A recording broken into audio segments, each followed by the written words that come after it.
Property dealer association Hyderabad पारां कासमाबाद में मेंबरनि जे मान में आजियाणो रखियो वियो। आजियाणे वारी तकरीब के मामा असगर पंवर, हाजी शकील मेमण, बदर शेख ऐं ज़ैन जतोई खिताब कंदे चयो त पीडीए ठाहिण जो मक़सद प्रॉपर्टी डीलर जा मसला हल करण आहे।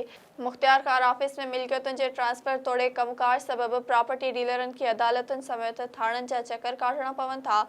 हिननि चयो त कासमाबाद समेत हैदराबाद में प्रॉपर्टीअ जे कारोबार सां वॾे अंग में माण्हू सिरायल आहिनि ऐं प्रॉपर्टी डीलरनि जो शहर जी तरक़ीअ में वॾो हथु आहे।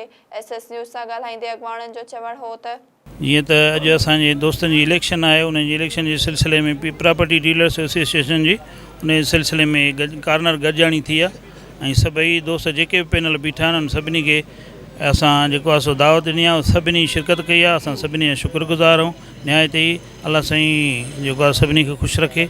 जेको बि आहे इलेक्शन आहे, बाक़ी त दोस्त ऐं भाइर ऐं इंशाअल्लाह ताला इलेक्शन खां पोइ बि ॿाहिरि ऐं अॻे बि ॿाहिरि ऐं प्रॉपर्टी डीलर्स एसोसिएशन वारनि जो वॾो किरदारु आहे ऐं असां इंशाअल्लाह जेको बि पैनल खटे ईंदो असां हुनखे वेलकम कंदासीं ऐं इंशाअल्लाह इहा ई उमेदु रखंदासीं जेको बि खटे अचे, जेके बि मामलात आहिनि प्रॉपर्टी डीलर एसोसिएशन जा, ॿिया मुख्तियार कार ऑफिस जा, सम जा रजिस्ट्रेशन ऑफिस जा, उहे मसाला जेके आहिनि हींअर करप्शन उरूज ते आहे उनखे गॾिजी सॼी असां बि उन्हनि सां गॾु हूंदासीं। जेको बि खटे अचे उनखे जेको आहे न ॿुंजे ॾियण लाइ ही असां सभिनी दोस्तनि इताद ठाहियो आहे। काफ़ी मसइला आहिनि प्रॉपर्टी एजेंटनि जा जेके काफ़ी इल्तवा शिकार आहिनि। मुख़्तलिफ़ रजिस्टर ऑफिस जे हवाले सां, माइक्रो ऑफिस जे हवाले सां, बिल्डरनि जी ट्रांसफ़र फीस जे हवाले सां ऐं ॿिया जे मसइलनि सां, काफ़ी मसइलनि सां त ही साथ असां जोड़ियो, आवाज़ु ॾिनो, उन में हिननि सभिनी दोस्तनि लबे कई आहे ऐं हिन जी शुरूआति थी आहे। अलाह कंदो त अलाह साईं ख़ैर ख़ूबीअ सां असांखे हिन कार्रवाई खे सर अंजाम ॾियण में मदद कंदो।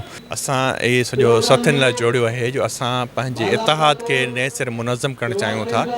हर तंज़ीम जो मक़सदु इहो हूंदो आहे पंहिंजे वर्कर्स खे, पंहिंजे उनजे मेंबर्स खे जेको आहे सो तक़वियत ॾियणु, ताक़त ॾियणु ऐं उन्हनि जे मसाइल जे हल जे लाइ हिकिड़ो प्लेटफॉर्म मुहैया करणु। सो असांजी कोशिशि आहे त इंशाअल्लाह असां हीउ नओं प्लेटफॉर्म जोड़ींदासीं ऐं दोस्तनि जा सभई मसइला गॾिजी हल कंदासीं।